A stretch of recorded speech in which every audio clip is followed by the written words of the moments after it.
Ya, Assalamualaikum warahmatullahi wabarakatuh. Selamat siang, salam sejahtera bagi kita semua. Hadirin sekalian yang kami hormati, para dokter, serta para pengunjung Perdami Virtual Scientific Meeting 2022. Saya, Vicky Valentino, perwakilan dari PT Optik Tunggal Sempurna, diberikan kesempatan dalam rangkaian Industrial Symposium Perdami Virtual Scientific Meeting 2022. Pada Industrial Symposium ini, kami akan membawakan tema Retinal Management, Safer, Faster, and Much More Comfortable, yang akan dimoderasi oleh Dr. Elviosa, spesialis mata konsulen, dengan dua speaker. Yang akan membawakan retinal case adalah Dr. Sufiandi Sudarman, spesialis mata konsulen, dan yang akan membawakan combined case adalah Dr. Joshua Lumbantobing, spesialis mata.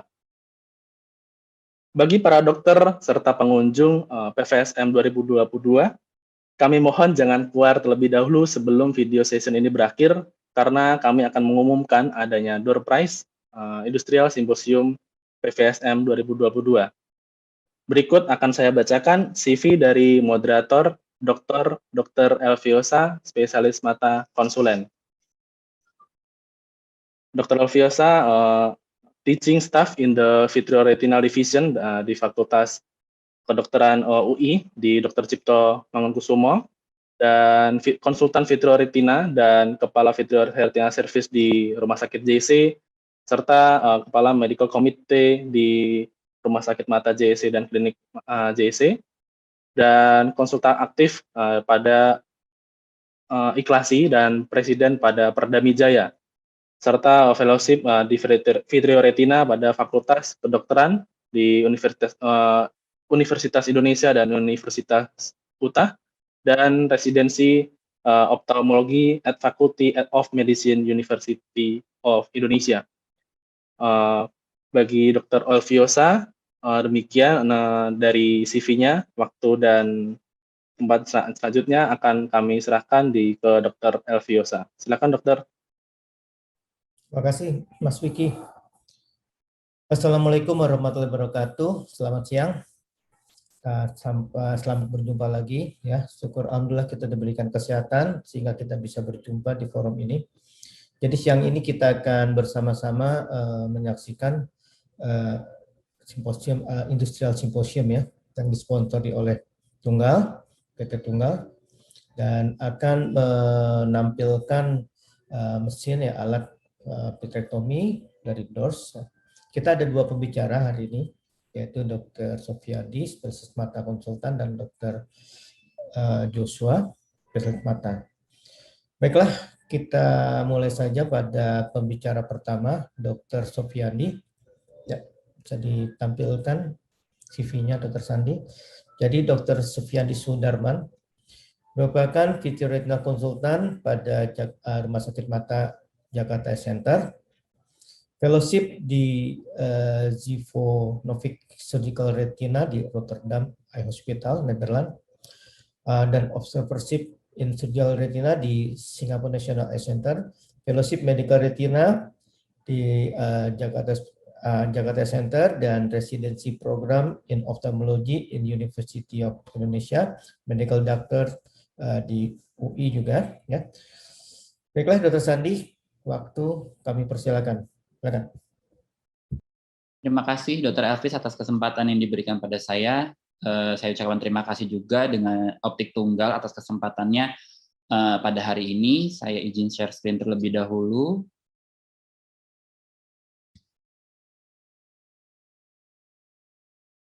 Apakah ini sudah terlihat?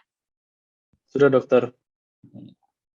Ya, jadi pada kesempatan siang ini saya mendapatkan kesempatan untuk membawakan atau sharing sedikit mengenai manajemen tata laksana dari retinal detachment, how to do a vitrectomy effective and sufficient. Saya tidak ada ikatan finansial atau no financial disclosure dengan Optik Tunggal atau PT DORS pada kesempatan kali ini. Jadi ablasio retina atau retinal detachment kita ketahui secara definisi adalah terjadinya pemisahan dari bagian neurosensori dari retina dengan bagian retinal pigment epithelium. di mana seharusnya neurosensory layer dari retina ini dengan RPE itu pada keadaan normal dia menempel dengan baik. Tipe-tipe dari ablasio retina itu sendiri kita bagi menjadi 3, yaitu kita ketahui bersama adanya rhematogenous retinal detachment, tractional retinal detachment, atau serous retinal detachment. Rhematogenous retinal detachment itu sendiri merupakan suatu tipe retinal detachment yang terpaling sering, yang biasanya mengenai 1 dari 10.000 populasi, di mana 50-70% dari pasien terkadang telat melaporkan keadaan ini.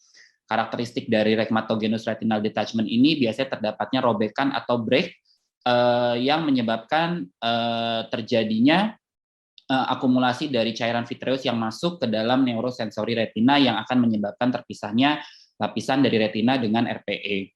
Symptoms atau gejala yang biasa dialami pasien biasa diawali dengan keadaan yang kita ketahui floaters, atau adanya bercak-bercak hitam mendadak, disertai dengan fotopsia atau adanya kilatan-kilatan cahaya seperti flash, blitz, biasanya dilaporkan 60% oleh pasien. Dan jika sudah lebih lanjut, biasanya sudah ada keluhan seperti melihat seperti di balik tirai atau di balik layar, dan biasanya mempengaruhi lapangan pandang penglihatan perifer pada tahap awal yang dimana didiamkan akan menyebabkan turunnya tajam penglihatan menyeluruh. Tractional retinal detachment adalah biasanya terjadinya kondisi pemisahan dari neurosensory retina pada RPE yang biasanya diakibatkan oleh adanya kontraksi dari suatu membran vitreoretina, dan ini biasanya bukan diakibatkan oleh adanya suatu break atau robekan. Biasanya penyakit ini sering terjadi pada kasus-kasus traction diabetic retinopati tahap lanjut, kasus-kasus ROP stage 4 atau tahap lanjut juga, ataupun keadaan-keadaan trauma yang menimbulkan timbulnya suatu proliferasi vitreoretinopati. Biasanya gejala pada kasus tractional retinal detachment ini lebih kita bilang perlahan-lahan atau slowly progresif yang mempengaruhi tajam penglihatan. Terkadang memang keluhan pada tractional retinal detachment ini sedikit berbeda dibandingkan dengan rhematogenous retinal detachment. Sedangkan tipe terakhir atau tipe serous retinal detachment atau biasa kita sebut exudative retinal detachment, ini biasanya adanya akumulasi dari cairan subretinal di mana tidak adanya suatu break atau robekan ataupun suatu traksi. Nah, biasanya penyakit ini diakibatkan oleh faktor-faktor inflamasi, infeksi, ataupun metastasis atau dari keganasan, di mana biasanya keadaan ini kita mesti mengetahui dulu faktor etiologinya untuk mengobati, dan biasanya terapi utama bukanlah suatu terapi pembedahan. Oke. Di sini kita ketahui bahwa kita akan bicara khusus lebih ke rhematogenous retinal detachment. Beberapa prosedur-prosedur yang bisa kita kerjakan bisa dimulai dari pneumonoretinopexy, biasanya untuk kasus-kasus yang memang rhematogenous retinal detachment tahap awal, di mana dengan kriteria-kriteria biasanya superior retinal detachment dengan break di bagian superior dan masih ringan. Kemudian tindakan scleral buckling ini juga masih dikerjakan, bisa dengan kombinasi ataupun dengan sendiri, biasanya pada kasus-kasus memang retinal detachment yang masih uncomplicated.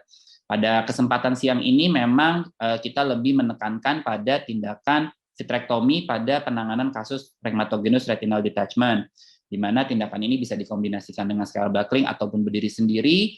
Biasanya pars plana vitrektomi ini kita kerjakan pada kasus-kasus yang memang sudah tahap lanjut, atau jika misalnya sudah ada signifikan dari kekeruhan media anterior seperti adanya katarak, atau mungkin terjadinya kekeruhan vitreus akibat perdarahan, ataupun kasus-kasus proliferatif vitreoretinopati tahap lanjut. Pada kasus vitrektomi biasanya atau pada tindakan rhematogenous retinal detachment dengan tindakan vitrektomi, biasanya kita menggunakan suatu tamponade di akhir pembedahan. Biasanya kita bisa menggunakan suatu gas itu bisa SF6, C2F6, atau C3F8 dengan konsentrasi yang berbeda-beda.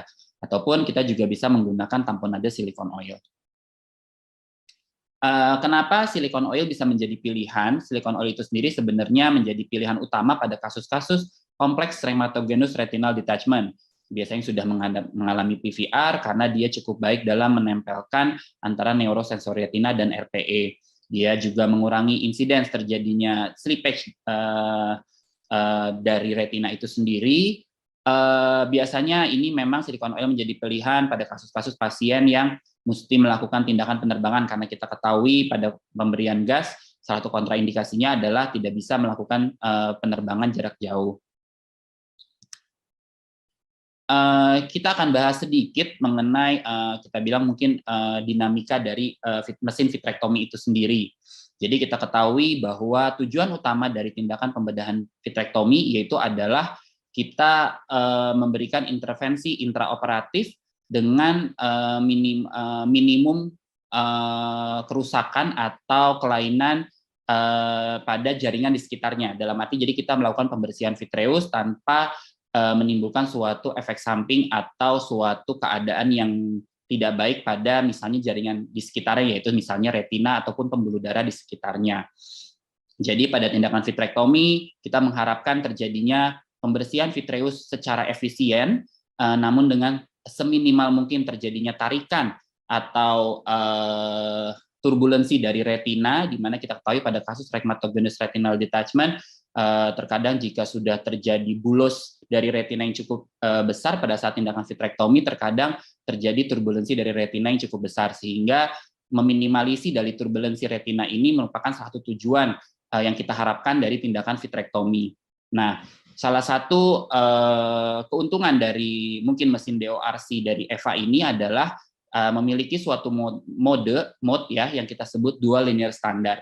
Ini memang salah mode yang tidak satu-satunya, tapi ada mode lain. Namun saya membahas ini karena memang menurut saya saat ini bukan suatu mode yang baru, sebenarnya sudah lama, namun beberapa surgeon mungkin kurang familiar dengan mode ini. Saya akan berusaha menjelaskan secara sekilas. Jadi memang ini menjadi mode yang saya lakukan pada tindakan pembedahan vitrektomi. Jadi pada mode ini memang keseluruhan dari maintenance dari operasi itu memang di tangan operator, karena dengan dual linear standard ini atau DLS system ini cutting rate atau seberapa besar cutter dan aspirasi ataupun vakum itu diatur oleh operator melalui injakan kaki atau dari foot pedal. Ini mungkin penjelasan yang bisa saya jelaskan sedikit. Jadi pada dual linear system ini aspirasi dan vitrectomy cut rate itu dikontrol sepenuhnya oleh operator. Dalam hal ini jadi ada suatu, kita lihat di bagian bawah ini, jadi ada vertical movement dan horizontal movement, di mana vertical movement itu biasanya berkaitan dengan semakin dalam kita melakukan injakan pedal, semakin besar vakum yang diberikan dan irigasi. Sedangkan di satu pihak bersamaan dengan kita melakukan suatu horizontal movement atau tindakan secara horizontal, di mana di sini tindakan pedal ke arah kanan, kita juga bisa mengatur seberapa besar cutter yang ingin kita gunakan dari tindakan operasi tersebut, sehingga metode DLS ini sebenarnya menjadi metode yang menurut saya cukup efektif karena kita bisa menentukan sendiri seberapa banyak vitreus yang mau kita bersihkan, namun seberapa besar vakum juga yang mau kita gunakan sehingga traksi ataupun turbulensi dari retina bisa kita atur secara independen. Kemudian fitur-fitur lain dari EVA dan yang terbaru adalah Nexus EVA ini adalah mungkin ini adalah pada saat kita melakukan shaving pada tindakan rheumatogenic retinal detachment, yaitu adanya sistem kita bilang namanya sistem flow mode. Jadi flow mode ini sebenarnya apa? Jadi flow mode itu adalah sebenarnya suatu sistem selain kita ketahui pada saat melakukan tindakan shaving atau saat kita melakukan vitrektomi mendekati bagian dari retina, kita sangat mesti mengatur vakum seminimal mungkin untuk menghindari terjadinya iatrogenic tear ataupun robekan dari retina yang lebih besar. Nah, flow mode ini sebenarnya adalah sistem yang menambahkan dari vakum tersebut untuk meningkatkan keamanan dari saat kita melakukan vitrektomi. Kemudian suatu teknologi baru dari DORC EVA Nexus ini adalah penggunaan trocar jenis baru atau biasa disebut dengan DORC EVA Aveta, di mana sebenarnya keuntungan dari desain ini adalah dikatakan bahwa benefit dari trocar ini adalah menimbulkan retensi yang pada sklera, jadi dianggap untuk mengurangi resiko terjadinya luka pada sklera, sehingga pada saat kita melakukan pada penyelesaian tahap operasi vitrektomi, luka yang terbentuk tidak terlalu berat. Kemudian di sini kita lihat bahwa ada suatu, kita bilang, desain baru dari valve, yang dimana kita tidak perlu membuka valve ketika kita ingin memasukkan aliran air, sehingga ini cukup mudah untuk digunakan. Ntar saya akan memberikan contoh dalam video operasi saya. Salah satu sistem juga dari mesin EVA atau Nexus EVA ini adalah kita sebut irrigation infusion pump reverse. Jadi sebenarnya ini adalah suatu sistem di mana mesin ini memberikan suatu kondisi yang mengetahui gimana keadaan tekanan intraokular di dalam vitreus saat kita mengerjakan vitrektomi. Jadi kita ketahui bahwa tekanan rata-rata mata kita adalah kurang lebih 20 mm merkuri, sehingga pada saat kita melakukan, misalkan saat kita melakukan tindakan tamponade gas ataupun silikon oil, kita tidak perlu khawatir karena ketika terjadi peningkatan pressure, mesin ini memiliki suatu mekanisme feedback untuk mengurangi tekanan dalam bola mata secara otomatis. Ini saya memberikan contoh dari sistem pump reverse atau mekanisme balik dari tekanan untuk menstabilkan tekanan di bola mata pada saat kita memasukkan tamponade. Di sini saya tampilkan, ini adalah satu kasus saya pada penderita diabetik retinopati dengan vitreous hemorrhage yang disertai traksi minimal. Ini pada awal saya melakukan vitrektomi seperti biasa, cuman mungkin di video ini yang saya fokuskan adalah mengenai sistem pump reverse dari mesin DORC ini.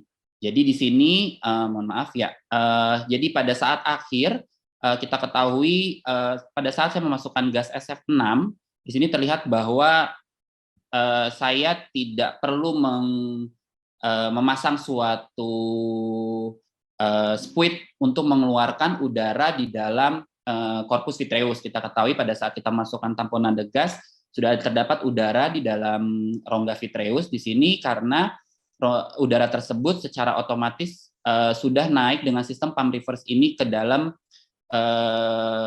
trokar, sehingga saya dengan mudah untuk menginjeksikan gas tanpa perlu khawatir terjadinya peningkatan yang berlebihan di dalam rongga vitreus itu tersebut.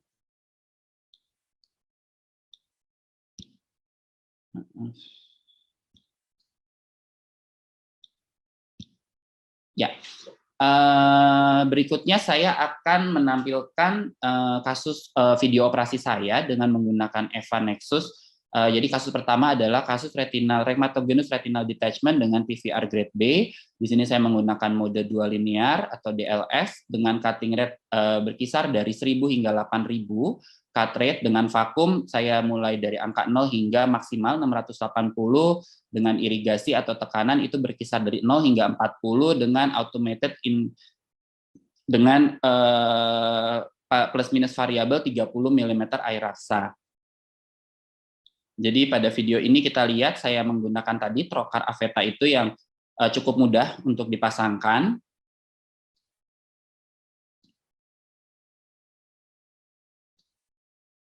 Nah, di sini pada kasus ini saya melakukan core vitrectomy. Di sini dual linear standard yang saya gunakan dengan cut rate 1000 sampai 8000. Jadi memang ketika saya melakukan ini, ketika mendekati dari retina, saya menurunkan vakum saya dengan cutter yang cukup maksimal sehingga terjadinya turbulensi pada retina lebih rendah.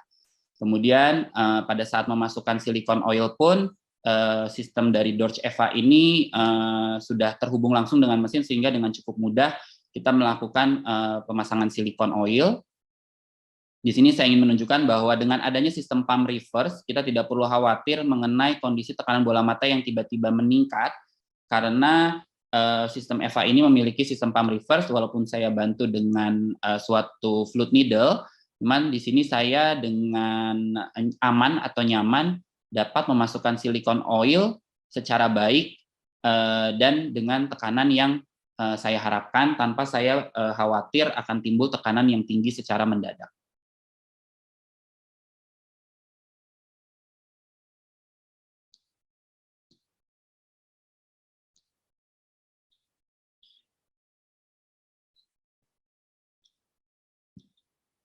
Oke. Pada kasus kedua, ini juga sebenarnya sama, kasus rhematogenous retinal detachment, tapi dengan PVR yang lebih berat, yaitu grade C.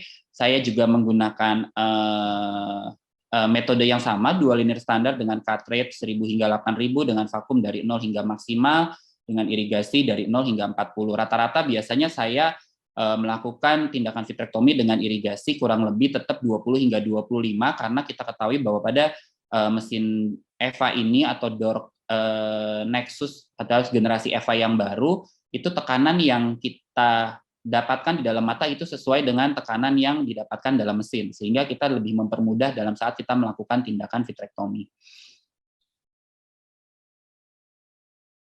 Menggunakan aveta trokar atau trokar yang tadi saya bilang yang lebih mudah dan lebih baik, ini adalah kasus rhematogenous retinal detachment dengan PVR yang cukup berat. Saya melakukan core vitrektomi, dan tadi saya bilang dengan sistem EVA ini saya bisa mengontrol turbulensi dari retina dengan baik. Begitupun pada saat saya melakukan tindakan shaving atau pembersihan vitreous di bagian perifer. Di video ini mungkin saya akan menampilkan ketika saya melakukan tindakan vitrektomi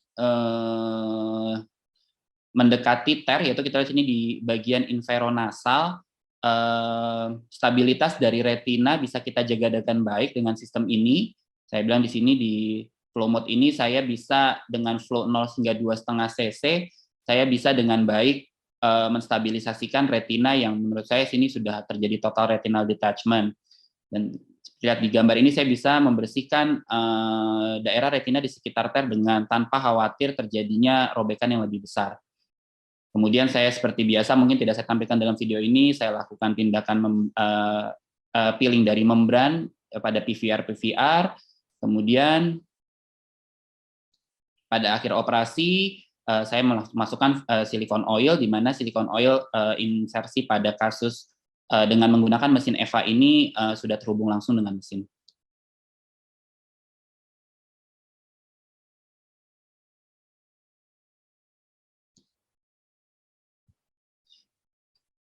Ya, kemudian apalagi fitur-fitur yang dapat menjadi pada tindakan vitrektomi ini menjadi suatu efisien dan cukup baik adalah pada kasus-kasus mungkin kasus-kasus subretinal hemorrhage luas, misalnya pada kasus-kasus PCV ataupun makular subretinal hemorrhage yang luas, yang dimana kita membutuhkan suatu syringe 41 gauge.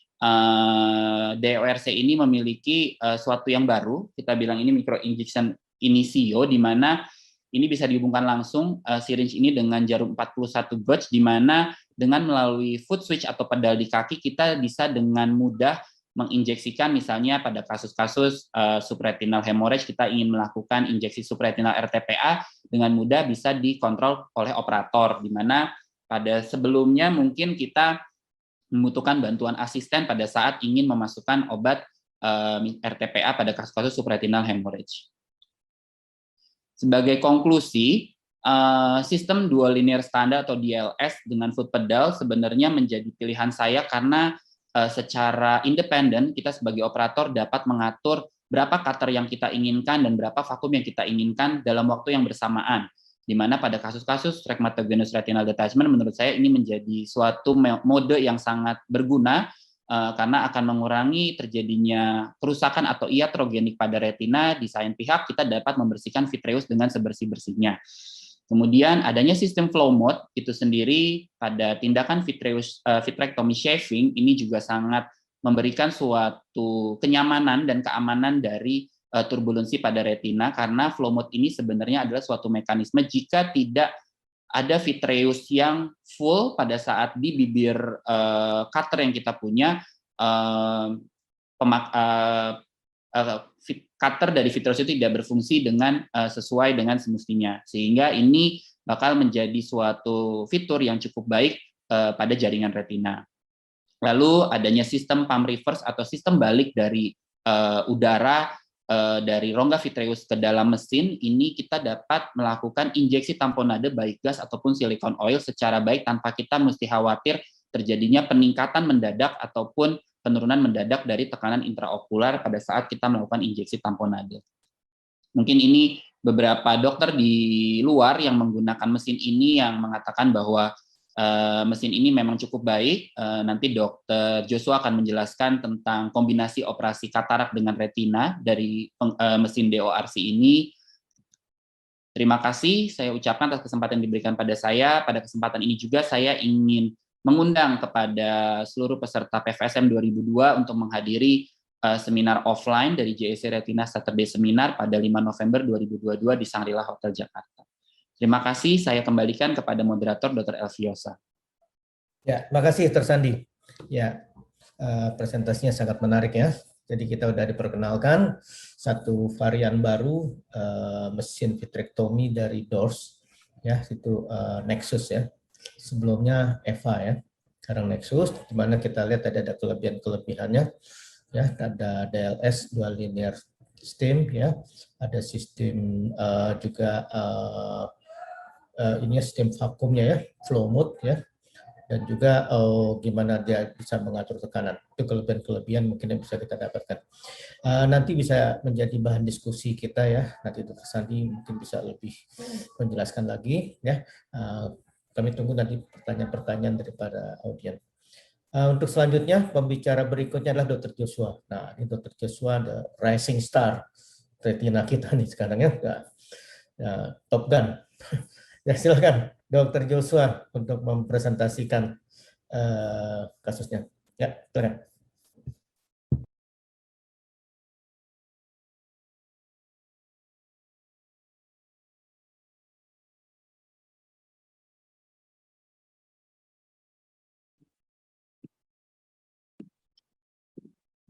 Oke, baik, izin slide saya sudah kelihatan? Sudah dokter? Sudah ya, baik. Terima kasih Dr. Elvis, terima kasih Dr. Sandi, dan saya ucapkan juga terima kasih kepada Optik Tunggal atas kesempatan yang diberikan kepada kami untuk berbagi kasus dan pengalaman terkait penggunaan alat yang sudah dijelaskan Dr. Sandi tadi, yaitu DORS Nexus. Oke, saya mulai presentasinya. Sebelumnya saya mengatakan ini adalah non-financial disclosure terhadap presentasi ini. Jadi pada kali ini saya ingin membawakan tentang combined surgery di mana kita menitik beratkan pada stabilitas segmen anterior dan posterior, yaitu pada operasi kombinasi phaco-vitrectomy. Sebagai pendahuluan, kombinasi vitrectomy dengan operasi katarak ini cukup populer karena membawa banyak keuntungan dibandingkan vitrectomy sendiri pada kasus-kasus mata phakic. Khususnya bila sudah ada hambatan visualisasi pada banyak kasus, baik itu retinal detachment ataupun pendarahan vitreous dengan berbagai penyebab, dan juga tentunya pada pembedahan makula. Keuntungan ini bisa menyebabkan klinis bagi pasien dan juga bagi surgeon, economical, dan juga sosial, khususnya bagi pasien. Untuk kasus vitrectomy pada kasus-kasus mata dengan kondisi phakic, dikatakan risiko untuk terjadi lens touch bisa terdapat 4% hingga 9% dari total kasus. Ini berdasarkan penelitian Al-Hosseini dan juga Sijarto. Indikasi untuk dilakukannya kombinasi surgery atau phaco-vitrectomy ini pertama sekali pasti pada pasien-pasien dengan katarak yang signifikan, khususnya untuk yang melakukan tindakan vitrectomy. Sudah jelas menjadi indikasi utama untuk kombinasi. Kemudian untuk pasien-pasien dengan derajat ringan juga bisa dikategorikan termasuk indikasi untuk tindakan ini karena nantinya pasca vitrectomy tentu akan meningkatkan kemungkinan atau potensi terjadi katarak lebih awal, sehingga dengan dilakukan operasi katarak lebih sedini mungkin atau di awal mengeliminasi atau langsung mengangkat potensi tersebut, dan juga bagi surgeon bisa membantu visualisasi posterior. Pada penelitian yang dilakukan SISMAS dikatakan bahwa dari semua sampel pada penelitian tersebut 33% kasus retinal detachment juga disertakan operasi katarak. Kemudian vitreous hemorrhage 27,4%, IOFB dan juga epiretinal membran 14,3%, dan selebihnya pada kasus macular hole, tractional retinal detachment ataupun vitreomacular traction.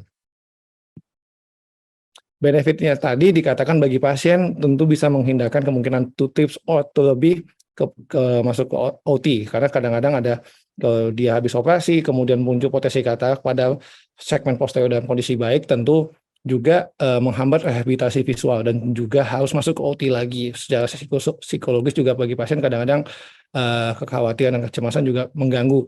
Kemudian bagi kita sendiri dokter bedahnya bisa membantu proses operasi.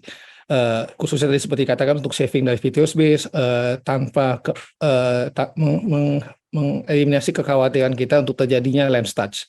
Kemudian memberikan pandangan atau viewing system yang baik untuk manuver-manuver yang sulit seperti internal limiting membrane, atau juga untuk mendeteksi adanya apa yang kita sebut lubang-lubang kecil atau anomali-anomali yang sangat perifer.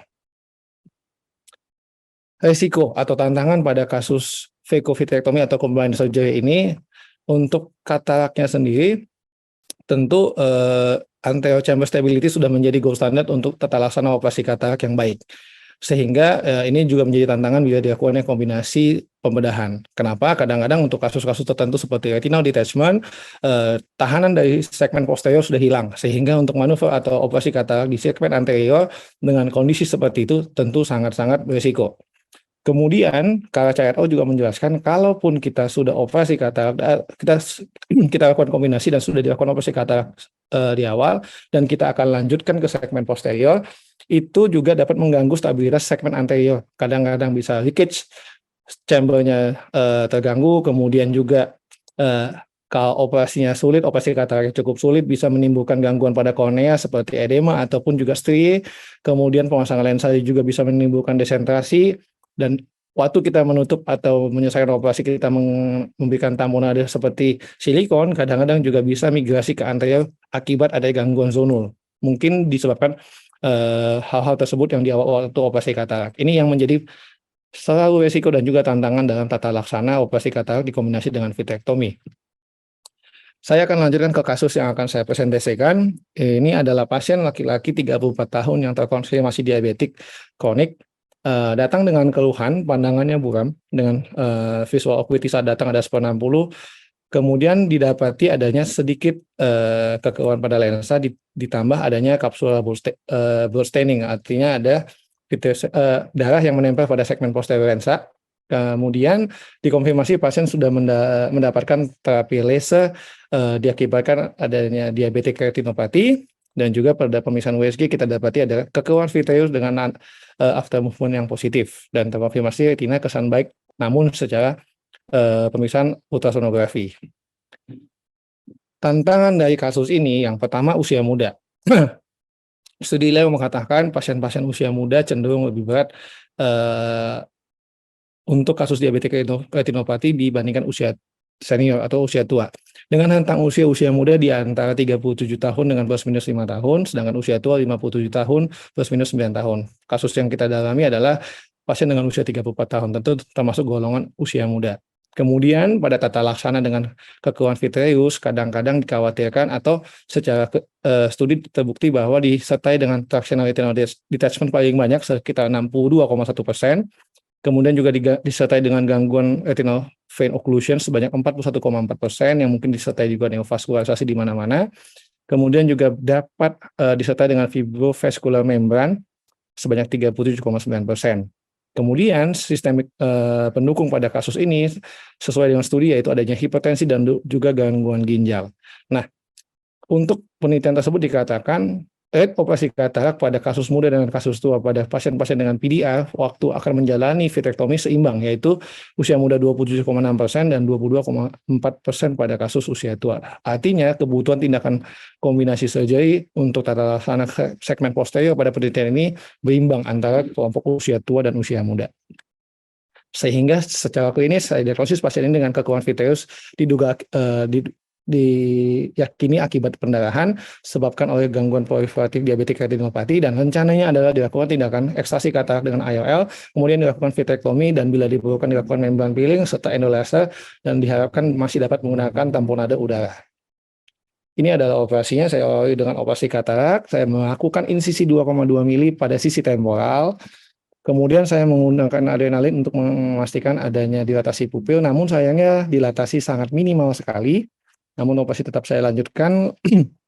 Nah, kemudian setelah dilakukan pewarnaan kapsul anterior, cara dibersihkan, saya mengupayakan dengan viskodilatasi. Dengan menggunakan viskosodium yang cukup berat, saya dapati sedikit ada dilatasi dan saya lanjutkan dengan upaya dengan harapan sisi yang dapat atau kapsul reksis yang digunakan dibuat bisa mencukupi. Saya pastikan kapsul reksis berjalan secara continuous dan juga rounded, bulat. Setelahnya kita akan lakukan hidrodionisasi dan hidrodiseksi untuk memastikan cortical dan nucleus cleavage dari dari lensa. Nah, ini mesin DORS EVA Nexus dan saya menggunakan Vecotip-nya. Yang saya lakukan pertama kali ada debulking dari masa nukleus, membersihkan area korteksnya. Dengan pertimbangan pasien usia muda diharapkan nukleus juga masih cukup kecil dan juga cukup lunak. Saya adjusting kekuatan vakum dari mesin menggunakan vakum murni. Kemudian saya dapati adanya sisi ekuator yang terangkat. Itu membuktikan bahwa nukleus sudah lepas dari sisi kortikalnya. Dan juga attempt kedua saya vakum dengan memberikan Vecotip-nya dan nukleus bisa terangkat. Dan dengan sistem menggunakan Smart IOP, kita lihat anterior chamber tetap stabil walaupun saya mengupayakan nukleus dimakan habis dengan Vecotip, dan kita lihat kadang-kadang Vecotip juga terbuka, tidak ada kolaps dari anterior chamber, dan tindakan emulsifikasi dari nukleus dapat berjalan dengan baik hingga nukleus habis, dan saya tidak dapati tetap kondisi anterior chamber tetap stabil. Dari sini kita bisa lihat efek fundus yang merah mengkonfirmasi adanya diagnosis vitreous hemorrhage. Kemudian setelah saya bersihkan cortical material, saya menambahkan visko dengan tujuan untuk dilatasi pupil karena kita akan berlanjut ke segmen posterior. Kemudian saya hidrasi kornea untuk menutup main port. Dan diharapkan juga stabilitas dari anterior chamber. Saya menggunakan EVA tokar terbaru yaitu EVA Aveta. Dalam konteks pemasangannya cukup tricky, tapi bisa dipasang dan memberikan benefit yang cukup baik. Nah, ini kita melakukan core and peripheral vitrectomy. Pada operasi core vitrectomy saya menggunakan sistem vacuum flow dengan vacuum mode karena kita lihat darah cukup kental. Dengan adanya vacuum mode cukup efisiensi untuk membersihkan seluruh darah yang ada di dalam segmen posterior. Nah, saat mendekati area retina atau jaringan retina, settingan saya ubah dengan sistem vacuum flow dengan flow mode karena ada jaringan retina, kita harus lebih berhati-hati hingga saya bersihkan seluruh jaringan darah dan juga jaringan vitreous. Dan saat ke sisi perifer saya menggunakan flow mode secara konsisten karena kita khawatir sisi perifer mobile ataupun ada peripheral retinal break yang tidak teridentifikasi, sehingga harus berhati-hati sekali dan kita pastikan hingga bersih. Kemudian saya melakukan adisi pada retinal photocoagulation dengan sistem DORS EVA Nexus ini. Satu keuntungannya adalah single pedal untuk berganti mode-nya sehingga cukup efisien. Nah, pada evaluasi kita dapati ada aliran darah, saya upayakan saya bersihkan kembali, kemudian saya lakukan PRP tambahan di area yang dicurigai karena saya tidak menemukan ada aliran aktif kembali di awal, sehingga saya yakin ini nampaknya sudah selesai pendarahannya. Saya pasang lensa, saya bersihkan viskoelastis di area anterior untuk stabilisasi lensa tersebut.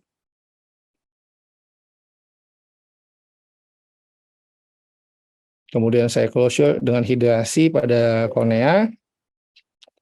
Kemudian saya lakukan evaluasi kembali di segmen posterior, namun saya dapati aktivasi darah kembali.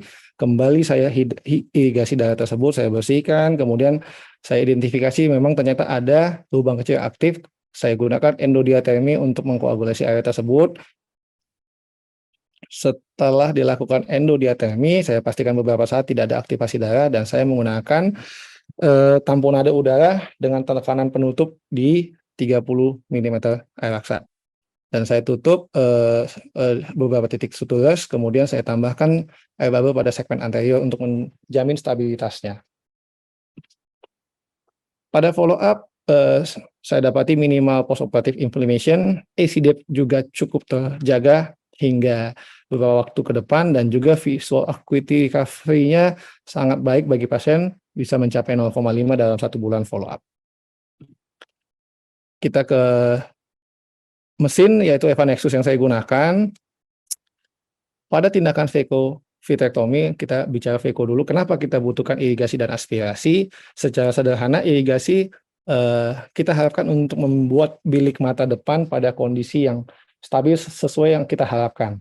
Bukan berarti harus bicara IOP-nya, tapi cairan yang masuk ke dalam diharapkan bisa membuat chamber itu terbentuk, dengan harapan tekanan yang didapat di dalam itu bisa berkisar mencapai 60 mm air raksa. Dan aspirasi, suplai yang diharapkan untuk menarik cairan tersebut sehingga terjadi perputaran cairan, walaupun dengan kondisi seperti ini tetap terjaga kestabilitas dalam anterior chamber-nya. Eva Nexus memiliki beberapa sistem irigasi yang fixed mode. Ini adalah yang paling konvensional, di mana kita melakukan set point pada titik tertentu, irigasi akan on pada volume segitu, tinggal aspirasi yang kita atur pada pedal kita. Ini yang sangat konvensional, sehingga sangat di mesin manapun kita juga paham, dan ini betul-betul tergantung pada kontrol di pedal kita nantinya. Kemudian AIC mode, yaitu Automatic Infusion Compensation. Ini kita menentukan setting low, setting high-nya dari suatu irigasi yang kita harapkan, dan akan secara dinamik berjalan sesuai dengan aspiration flow yang kita berikan dari pedal. Nah, ini hampir sama seperti saat kita melakukan tindakan, kita harapkan dia mencapai titik irigasi tertentu, dan saat aspirasi kita bermain, baik itu manajemen nukleus ataupun membersihkan segmen anteriornya, saat kita tahu dalam, kadang-kadang tidak berimbang, itu kadang-kadang bisa membuat surge-nya, sehingga betul-betul harus diantisipasi juga. Dan yang terakhir yang saya gunakan tadi yaitu Smart IOP. Kita hanya menentukan titik IOP yang kita harapkan, karena mesin ini memiliki, yaitu yang pertama ada tubingnya, ada valve-nya, dan juga ada sensornya. Biarkan sensor ini yang bekerja dengan tekanan yang kita harapkan pada bilik mata depan, sehingga walaupun pedal kita dinamis, IOP tetap terjaga, manuver yang kita lakukan juga tetap terlindungi dalam bilik mata depan yang cukup dalam. Dan yang paling penting harus disesuaikan dengan patient eye level. Setiap mesin katarak, setiap mesin VECO itu pasti memiliki eye level, dan kita harus antisipasi titik tersebut untuk mensejajarkan dengan tinggi bola mata. Kalau terlalu rendah atau terlalu tinggi, tentu akan menimbulkan bias dan bisa beresiko pada operasi kita nantinya. Dan VECO tip ini yang digunakan ada dua tipe, 3002M dengan 3002P, di mana VECO tip ini juga bisa digunakan pada kasus endofragmentasi untuk kasus-kasus nucleus drop, sehingga satu VECO tip bisa untuk anterior ataupun sisi posterior dengan diameter bisa masuk pada total 23G. Maksudnya pada insisi total 23G. Perbedaan dari 3002M dengan 3002P hanya stroke length-nya. Yang satu 80 mikron, yang satu lagi 100 mikron. Yang saya gunakan di video tadi merupakan 3002P dengan stroke yang bisa mencapai 100 dengan frekuensi 40 kHz.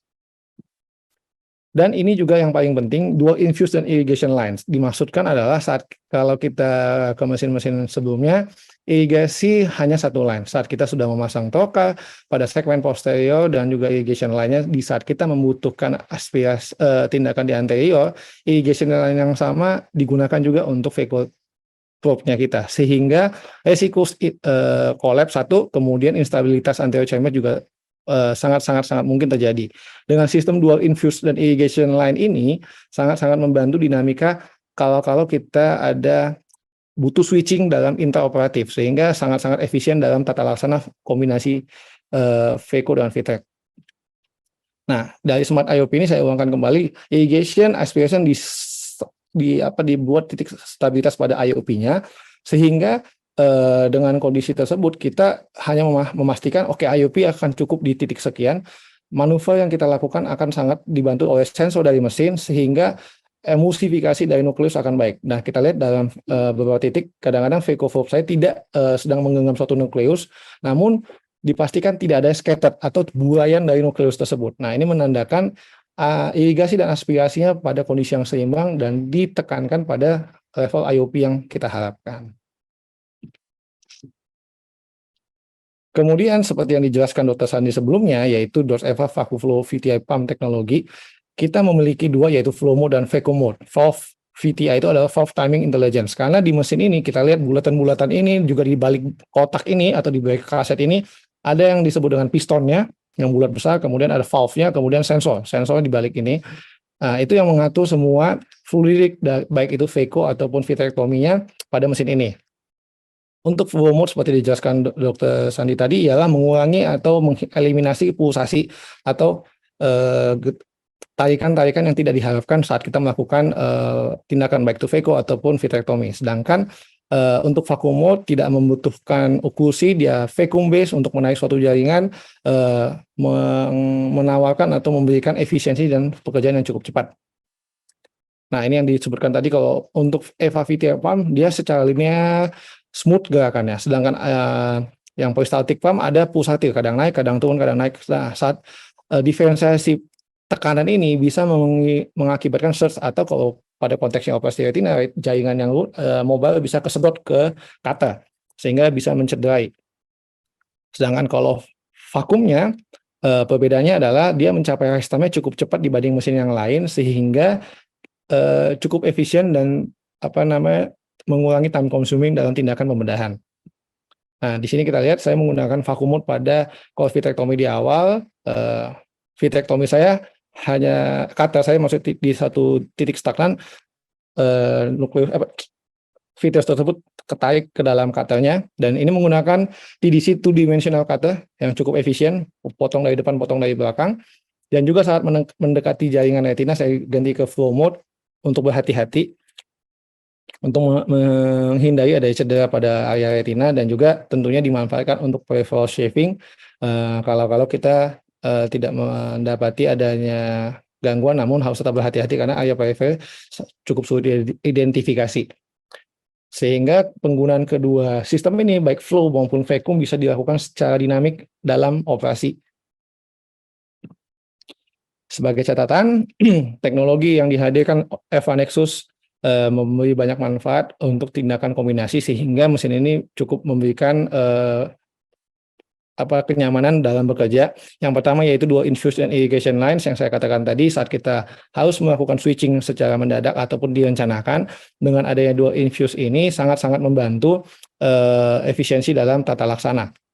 Kemudian Smart IOP sangat bermanfaat baik bagi operasi vitrectomy dan juga katarak, khususnya di katarak, karena dapat memaintain anterior chamber stability sebagai gold standard dalam tindakan pembedahan. Nah, di mana dengan adanya kondisi ini bisa mengeliminasi kemungkinan masalah saat tindakan katarak, dan kita bisa melanjutkan tindakan vitrectomy dengan nyaman.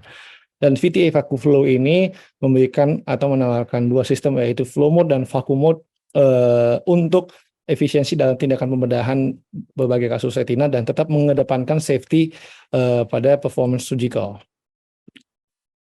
Terima kasih atas kesempatan yang diberikan, itu yang dapat saya sharingkan, dan juga izin memberikan informasi kembali. Kita melakukan acara nantinya di bulan November, yaitu tentang makula. Kita harapkan bertemu pada para hadirin sekalian di sana nanti. Terima kasih. Terima kasih Dr. Joshua atas presentasinya yang sangat menarik ya, videonya juga bagus sekali. Ya, sekarang kita tiba pada sesi tanya jawab. Silakan kalau ada pertanyaan mungkin di kolom chat. Saya bacakan dari Noviana Kurniasari ya, untuk Dr. Sufiandi. Apakah dengan teknologi pump reverses ini, jika kita memasukkan silikon oil otomatis akan berhasil sendiri apabila TO sekitar 20, atau tetap manual tergantung perkiraan kita operatornya? Begitu juga dengan gas. Apa yang terjadi jika kita terlalu over masukkan gas? Apa ada tanda dari mesinnya jika TO sudah lebih 20? Ya, gimana Tersadi? Terima kasih Dr. Elvis. Ya, terima kasih pertanyaannya Dr. Noviana Kurniasari, pertanyaan yang cukup menarik. Ya, jadi memang salah satu keuntungan dari mesin ini adalah ini pengalaman saya saat melakukan tindakan memasukkan silikon oil. Jadi saya menaruh di mesin vakum kurang lebih biasanya di awal saya kurang lebih 20 hingga 25. Jadi saya memasukkan silikon seperti biasa saja dengan infusep yang memang kalau pada mesin ini sudah terhubung langsung dengan mesin vitrectomy-nya. Biasanya sih saya hanya melakukan seperti biasa, silikon itu terus kita masukkan. Nah, mungkin tadi yang belum saya jelaskan adanya sistem automated infuse compensation. Jadi memang mesin ini memiliki yang Dr. Joshua juga tadi sebutkan, ada kayak kita bilang sinyal di mana ketika tekanan itu mulai meningkat terlalu tinggi, dia memang ada mekanisme reverse yang saya bilang tadi, jadi pump reverse. Jadi udara yang terdapat di dalam corpus vitreous itu akan masuk ke dalam selang trokar yang kita punya, jadi dia seperti balik ke mesin. Jadi kita pada saat kita masukkan silikon hingga ke anterior atau ketika kita mengharapkan silikon itu penuh, biasanya tekanan itu akan cukup stabil, jadi tidak menimbulkan tekanan yang tiba-tiba tinggi sekali, walaupun memang seperti kita ketahui secara klinis ya, kita tetap saat masukkan silikon oil kita tetap melihat bagaimana kondisi dari optic nerve, apakah timbul suatu kondisi yang meningkat. Kadang-kadang kan terdapat kayak pembuluh darah dari di sekitar optic nerve tuh kayak ada yang sempat terhambat atau hilang, tapi pengalaman saya sih dengan mesin ini sebenarnya dengan kita taruh di 20 sebenarnya cukup aman hingga kita bisa memenuhi silikon hingga memenuhi corpus vitreous. Nah, biasanya saya ketika sudah memang mendekati kepenuh dari vitreous, karena kita memiliki pump reverse ini, terkadang memang silikon bisa saja masuk ke dalam trokar infuse line. Nah, biasanya pada saat sudah seperti itu dan saya lihat tekanan memang sudah sedikit tinggi, saya menurunkan dari vakumnya. Dan saya pada mesin ini keuntungannya saya bisa menurunkan vakum hingga 0. Jadi dalam arti memang tidak ada lagi tekanan dari mesin ke dalam mata, sehingga saya bisa mengatur seberapa besar tekanan dari silikon oil tersebut. Kemudian bagaimana dengan gas? Nah, gas ini sendiri ini yang saya cukup senang dengan mesin ini adalah bahwa saya biasa ketika sudah selesai dari melakukan vitrektomi, kita tahu terdapat udara gitu di dalam corpus vitreous. Saya melepas dulu 2 trokar yang biasa kita gunakan buat vitrektor dan lampu. Kemudian saya dengan spuit, saya bisa memasukkan gas secara perlahan tanpa saya khawatir dengan kondisi tekanan, karena yang tadi saya bilang, itu ada mekanisme dari pump reverse sehingga udara di dalam corpus vitreous itu akan naik ke dalam infuse line. Biasanya saya menggunakan spuit 30 cc, saya memasukkan gas kurang lebih 15 hingga 20, karena saya pikirkan dengan 15-20 cc saya injeksikan itu sudah mengganti semua udara, sehingga saya mengharapkan konsentrasi dari gas yang saya harapkan sudah tercapai. Begitu, Dr. Elvis. Ya, terima kasih Dr. Sandi. Ya, memang untuk tekanan bola mata pada saat operasi menjadi satu hal yang penting ya. Jadi kita harus mempunyai mesin yang bisa kita percaya tekanannya. Kalau tuh mesin tertera angka 20, ya memang harusnya 20 di tekanan bola mata. Karena kala ada mesin yang memang nggak bisa dipercaya, ya, di mesin tertera 20, tapi di dalam bola mata belum tentu 20, dia berfluktuasi. Oleh karena itu ya memang banyak kasus post operasi retina sudah bagus, anatomis bagus, semua bagus, retina nempel, tapi visus jelek. Nah, ternyata tekanan bola mata intraoperatif bisa tidak terkontrol dan tidak diketahui. Ya, bahwa tekanan bola mata itu sangat tinggi dan tidak diketahui. Operator tidak menyadari dan mesin mengukur tekanan bola mata normal. Nah, jadi tingkat kepercayaan kita terhadap mesin tentang tekanan bola matanya sangat penting. Nah, jadi pada DORS EVA Nexus ini, ya, jadi aktual tekanan bola mata pada bola mata dan mesin itu sama. Tadi memang pada saat pemasukan silikon ya, pemasangan silikon, ya memang betul, Dr. Sandi, kita pesan tekan 20. Nah, bagaimana tahunya kalau tekanan di dalam bola mata itu lebih tinggi dari 20? Kita lihat alirannya di selang infus, ya, akan ngalir dari dalam bola mata, akan ngalir ke mesin, karena mesin tetap itu 20 di mesin. Jadi kalau dia 23, dia akan ngalir alirannya. Kalau seandainya dia udah betul 20, dia akan diam. Nah, kalau tekanan bola mata di bawah 20, dia akan ngalir dari mesin ke mata. Nah, gitu cara kita memonitor berapa tekanan bola mata sebetulnya. Nah, kalau saya biasanya memang saya pasang 20, saya masukkan silikon sampai tekanan bola mata tinggi. Ya, berkeras kayak batu itu. Nah, aliran nanti ke arah mesin. Kemudian pada saat saya ngabut trokar, saya nekan. Saya tekan dengan cotton bud 2 menit. Nah, itu pasti tekanan akan di bawah 20. Ya, besok coba diukur, pasti tekanan 12, 8, 9, pasti di bawah 20. Nggak mungkin lebih dari 20. Nah, oleh karena itu kelebihan daripada Nexus ini, ya, tekanan bola mata kalau kita udah patok 20, pasti di bawah 20 besokannya. Ya, selagi kita melihat aliran di selang itu, alirannya ke arah sudah berhenti ya, ke arah mesin. Itu pasti di bawah 20. Nah, jadi memang tingkat kepercayaan kita terhadap tekanan bola mata cukup tinggi. Nah, ini memang satu peringatan bagi kita PT Retina Surgeon, tekanan bola mata intraoperatif itu harus kita perhatikan betul ya, karena itu sangat menentukan sukses fungsional post-op. Itu tambah dari saya sedikit. Nah, ini ada pertanyaan lagi dari Rofa. Kang Rofa, gimana Kang Rofa? Untuk Dr. Joshua atau Dr. Sandi, apa ada pengalaman mesin ini pada berbagai ukuran gauge atau trocar? Apakah ada perbedaan stabilitas? Ya, handling yang berbeda. Nah, ini pakai 20 nggak ada lagi ya, 23, 25 mungkin sekarang ya. 23, 25 ya. Bagaimana? Apakah ada perbedaan stabilitas handling dan perbedaan? Gimana? Silakan, Dr. Sandi atau Dr. Joshua. Ya, Dr. Elvis, ya.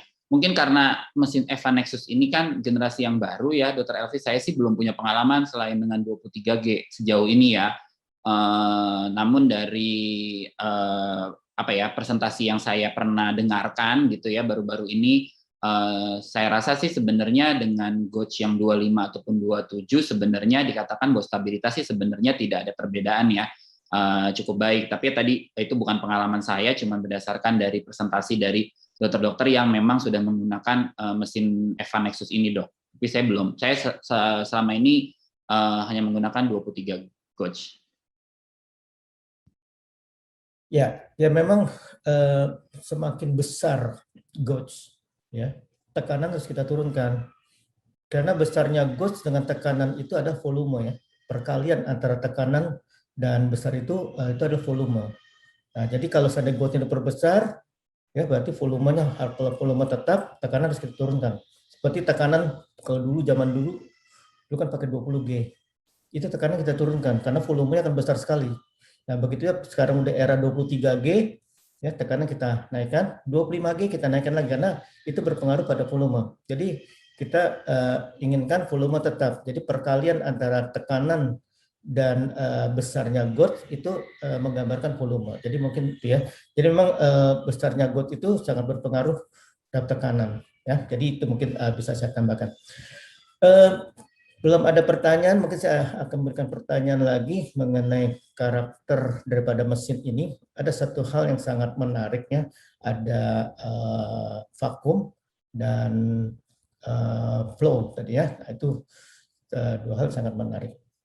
Ya, jadi bagaimana kalau seandainya dengan kita kan mau saving ya, jadi di permukaan retina kita mau main ya saving, dan biasanya kita menggunakan yang flow ya, yang flow. Nah, bagaimana kalau seandainya kita setting DLS ya, kita tidak usah setting ke saving, kita pakai DLS. Gimana pengalaman Dr. Sandi?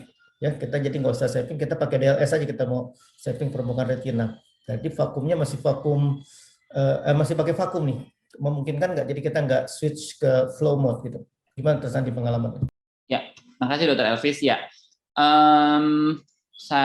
Ya ini menurut saya keuntungan dari DLS ini, memang saya mempelajari ini, menurut saya sih ini kecocokan ya Dr. Elvis ya, tapi memang sebenarnya DLS ini sebenarnya memang operator dependennya sangat baik. Jadi saya terkadang tidak memindahkan ke flow mode karena saya bisa mengatur vakum dan cutter sesuai dengan keinginan saya, di mana ketika saya melakukan shaving, saya akan melakukan dengan vakum yang mungkin hanya 200-300, jadi ibaratnya saya hanya menekan secara vertikal yang setengah gitu ya Dr. Elvis ya, tapi saya menggunakan cutter yang maksimal misalnya hingga 8.000 gitu ya, dan itu saya akan melakukan switch ke secara foot pedal switch ke arah horizontal sampai maksimal. Nah, di situ saya bisa mengatur dengan cutter yang tinggi dan vakum yang rendah, saya bisa memberikan keamanan pada jaringan retina di sekitar dari vitreous yang ingin saya habiskan gitu, Dr. Elvis.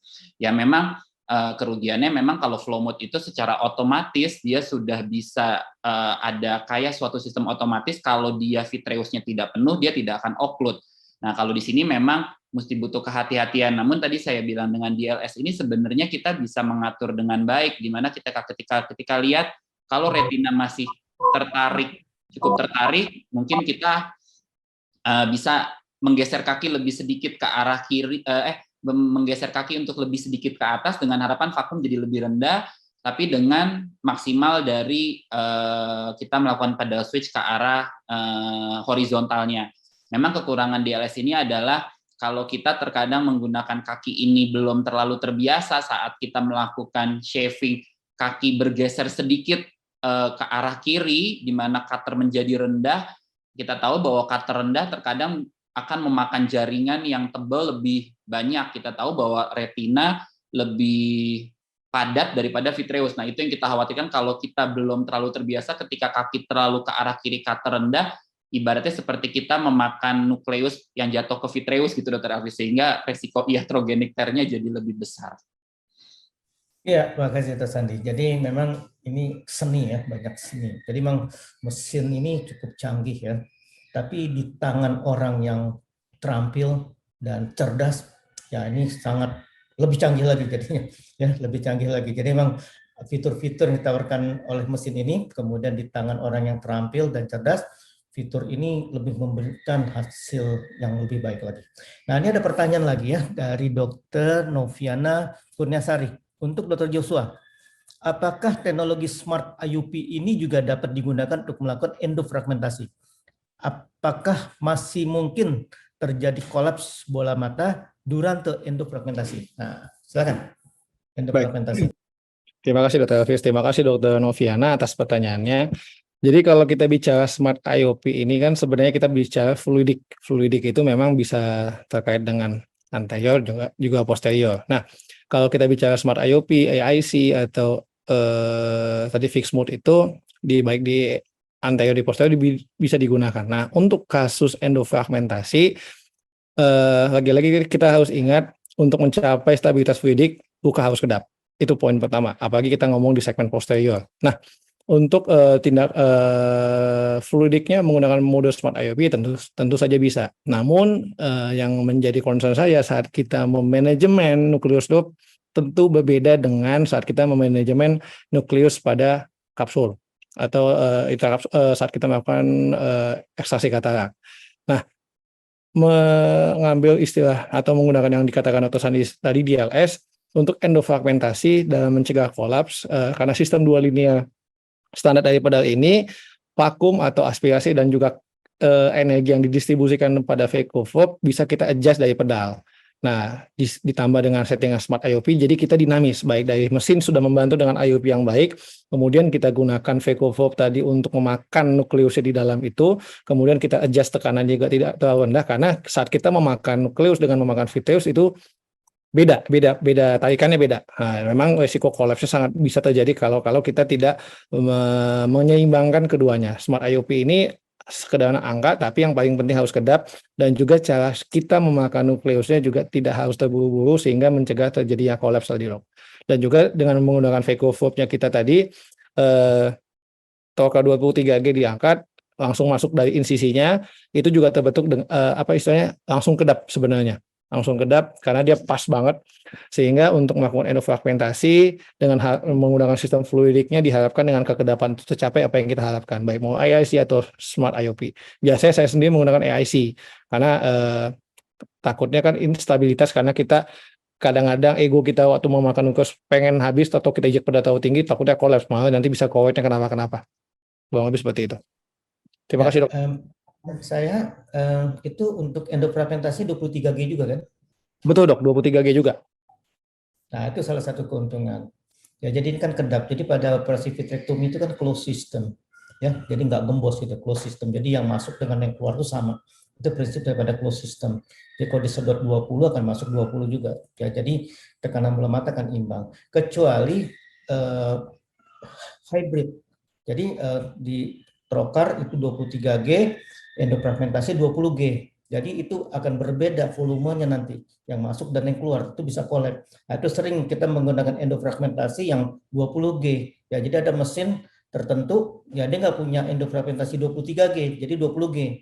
Nah, jadi si kanalnya 23G, endofragmentasinya 20G. Nah, di situ bisa tekor itu. Antara yang disedot dengan yang masuk kadang-kadang tekor, nah itu kolap. Tapi kalau dia sama-sama 23G, ya, apalagi kedap, ya kemungkinan kolap itu kecil sekali, ya. Jadi gitu kira-kira ya. Dan nanti pertanyaan satu lagi untuk tentang endofragmentasi ya, Dr. Joshua. Jadi itu tipnya sama ya, yang anterior dan posterior bisa langsung pindah ya. Sama dok, jadi tip anterior itu kan dengan sleeve, pakai silikon sleeve yang saat kita mau lakukan endofragmentasi, sleeve-nya dibuka, dari sisi port trocar itu langsung masuk, memang agak sedikit menggeliat saja, tapi yang langsung bisa masuk. Makanya dalam pengerjaannya, karena itu sleeve, Phaco itu tanpa sleeve, hati-hati panasnya, sehingga biasanya saya kadang-kadang kasihkan visco di area incisi, ataupun minta diairkan untuk mencegah burns pada sklera, untuk antisipasi, apalagi kalau nukleusnya full, tentu energi yang kita distribusikan cukup besar, harus hati-hati, harus pelan-pelan. Kurang lebih seperti itu, dok. Itu kita cabut trocar dulu. Apa? Ya, cabut trocar dulu. Kita cabut trocar, insisinya kan akan terbentuk biasa satu garis begitu, walaupun dia di dalam tuh agak bulat, ya kita masukin Phaco tanpa Ya, sleeve. memang jadi langsung tipnya itu bersenda dengan sklera ya.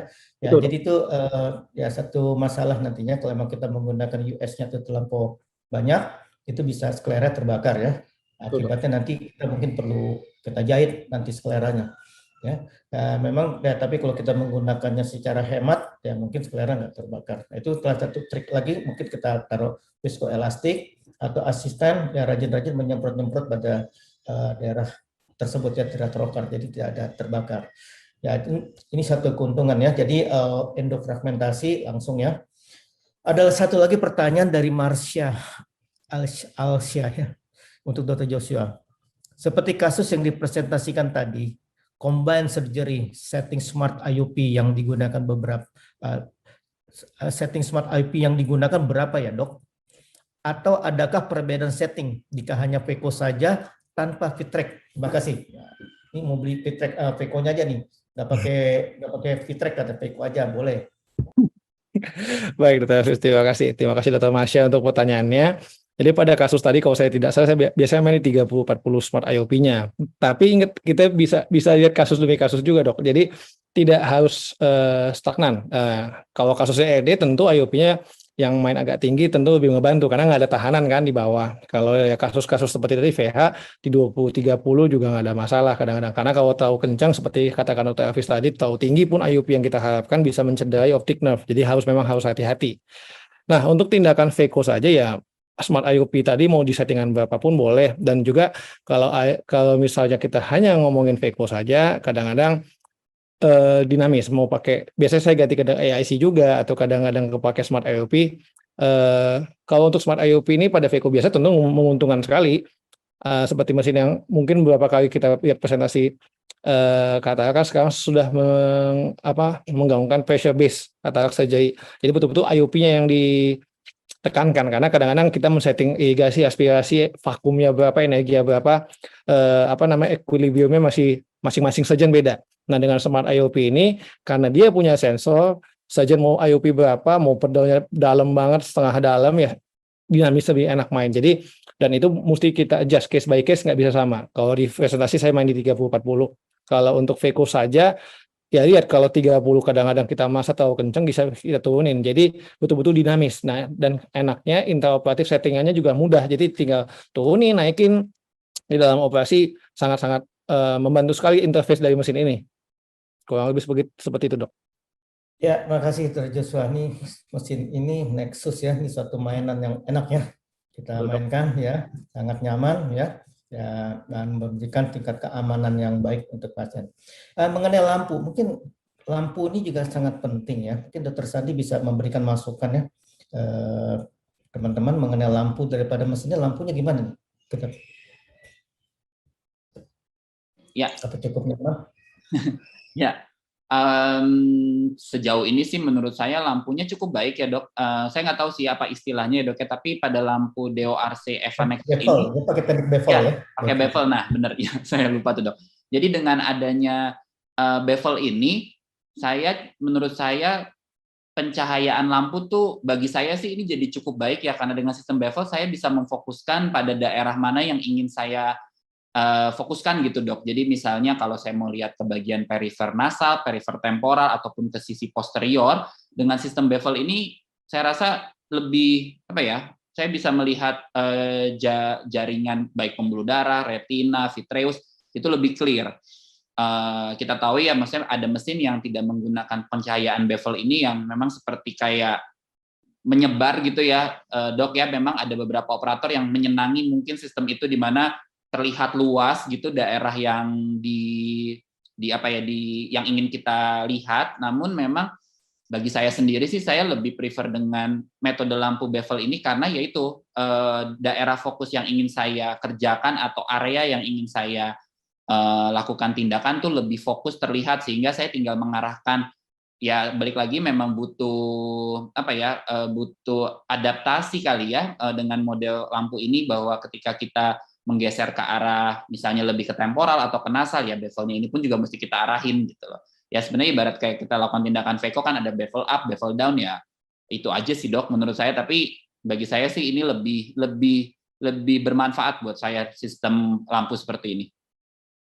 Ya, saya rasa mungkin ini satu kelebihan daripada mesin ini, ya, lampu sistem bevel. Ya, karena kita bekerja di rongga vitreous itu seperti kita bekerja di rongga gelap. Tangan kita memegang alat, tangan kiri kita memegang lampu senter. Ya, biasa kita menggunakan lampu senter, ya, arahnya tuh lurus ke depan. Ya, jadi kita hanya menyinari daerah yang ke depan.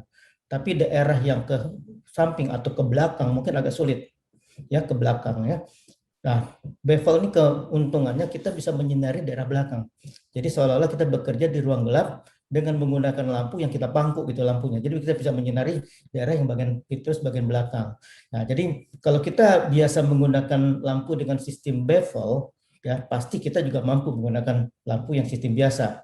Ya, tapi kalau kita terbiasa dengan menggunakan lampu yang biasa, beralih ke bevel mungkin agak sulit. Ya, kecuali ya para pemula yang mulainya belajar pakai sistem bevel, nah akan bevel terus. Nah, ini saya rasa satu kelebihan daripada sistem bevel ini ya. Kita biasakan karena dengan penyinarannya bisa lebih luas lagi. Kita bisa menyinari daerah-daerah yang memang tidak bisa dicapai dengan lampu sistem biasa. Nah, ini untuk teman-teman yang belum terbiasa menggunakan sistem bevel, ya nanti saya rasa kita bisa berlatih ya.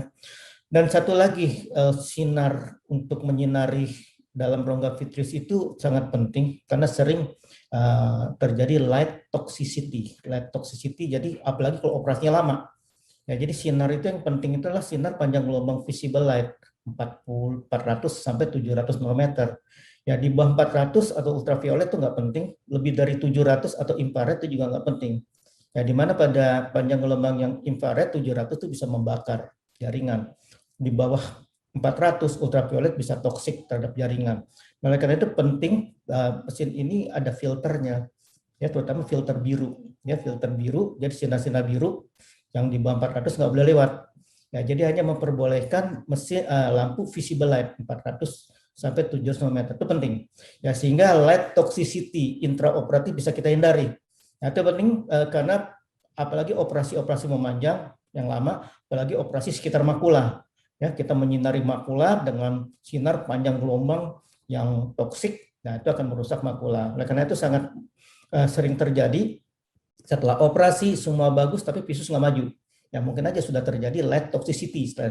Nah, jadi memang perlu kita perhatikan kalau kita memilih mesin, kita lihat lampunya itu spektrum panjang gelombangnya berapa nih spektrumnya. Apakah spektrum panjang gelombang yang toksik udah difilter apa enggak? Nah, itu penting untuk kita ini saya rasa menjadi pengetahuan kita dalam kita memilih lampu nanti. Kemudian masih ada waktu kita ya. Ada pertanyaan nih mungkin untuk Dr. Joshua. Dr. Joshua nih, apa yang lebih penting? Chamber stability atau power ultrasound yang besar? Nah, ini pertanyaan gitu. Gimana, Dr. Joshua? Baik. Yang lebih penting mana? Silakan. Kalau yang jelas lebih penting yaitu anterior chamber stability. Saya koreksi lagi kembali tadi tentang smart IOP.